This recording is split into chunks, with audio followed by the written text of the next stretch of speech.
name's Karen and I'm going to show you today how to do some wet felting. We're going to do a small wet felting picture. But first you need to know what tools and various bits you need to get together. So you're going to be using a towel, a big bath towel you can lay across the table. Then we're going to be covering it over with some bubble wrap, so have a piece of bubble wrap with the smaller pop-ups there. You're also going to need, if you do it my method, a little bamboo mat.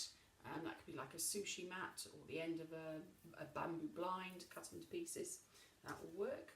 You're going to need a piece of netting. It's like 2-layer netting, thin netting, or you can actually pick up a piece of old net curtain and use that. That's going to lay on top of the wool in order to hold it together when you're soaping it. Then you're going to need a bottle in order to apply the water, and I've got any old bottle. I've poked some holes in the top and I've put inside there a mixture of just ordinary dish soap and water, and that's going to be quite warm. I've got some olive oil soap. You can use any kind of soap to help, but olive oil soap's useful. I've also got what they call a moulet. You can buy one of these when you get going. It helps a little bit, but you can actually do it with your own fingers. But this is quite useful because I find it helps speed up the process for me. I've also got a bowl and a sponge in case I need to add some more water.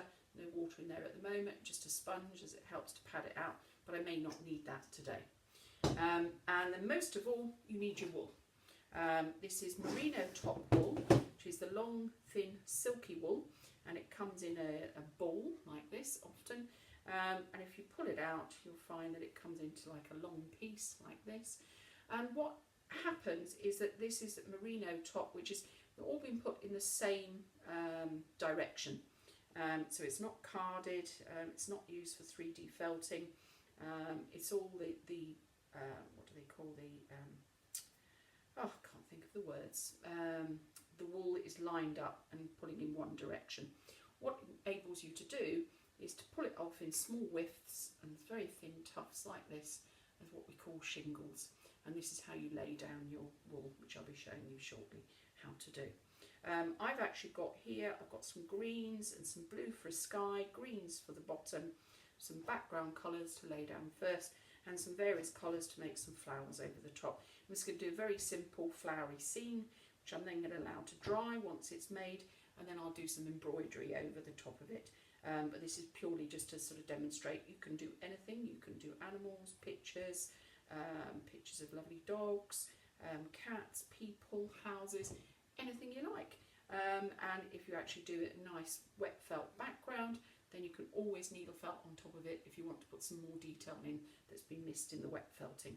So without ado, I'm going to start to set up my table.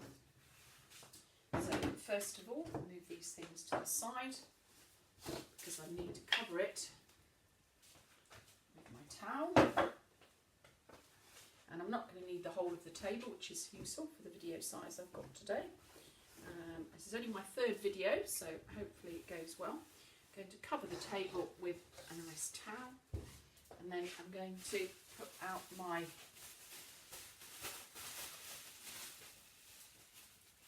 polythene there, my bubble wrap. If you haven't got a bamboo mat, you can actually do it without the bamboo mat. And the next thing I do is lay the bamboo mat on top. But if you want to, you can just do this directly onto the bubble wrap and roll it up. And there are many videos on YouTube which show you how to do that. But I'm actually going to do it with my bamboo mat because I find it helps with the rolling afterwards. So I'm going to lay my bamboo mat out there to the side. And then I'm kind of ready to start laying my wool. Now, what I'm going to do is start off with just a base colour. You're going to need about 3 to 4 layers to do a picture. If you're doing scarves and other things, there's the different thicknesses depending on what you're making. But if you want it to be robust and you want to be able to frame it, then you need at least sort of 4 layers. I'm going to do 2 layers of the white, and then I'm going to do a layer with the sky and the green for the grass underneath, and then on top the sort of final layer will really be the pattern. So the thickest layers will actually be the coloured layers and the white layers at the bottom. I'm going to pause the video for a second and I'm going to put it on to speed so you can watch me as I lay it out. But just to show you how you do this, you keep the staple, that's the word I was struggling for before, staple of the wall quite long, which is about 6-8 inches, and then you pull from one end and you get a nice kind of wisp. And then what you're going to do is you're going to lay those shingles down side by side, and there'll be some photos included with the video post later. And you pull those out. You're going to make a sort of square. Now it will shrink, so do it slightly bigger than you want to. You'll get used to how much it will shrink after a while. If you're a new felter, you probably only get it to shrink to about 25% of its size.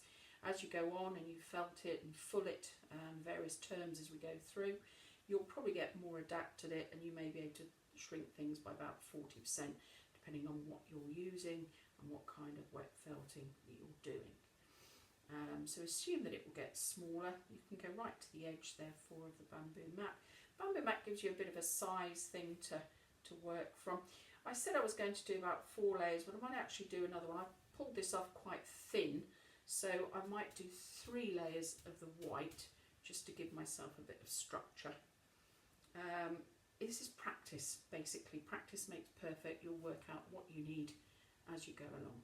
And then the second layer I'm doing across horizontally. I've decided not to speed this video up because I think it's important that you see initially how it's done. This is now coming across sideways.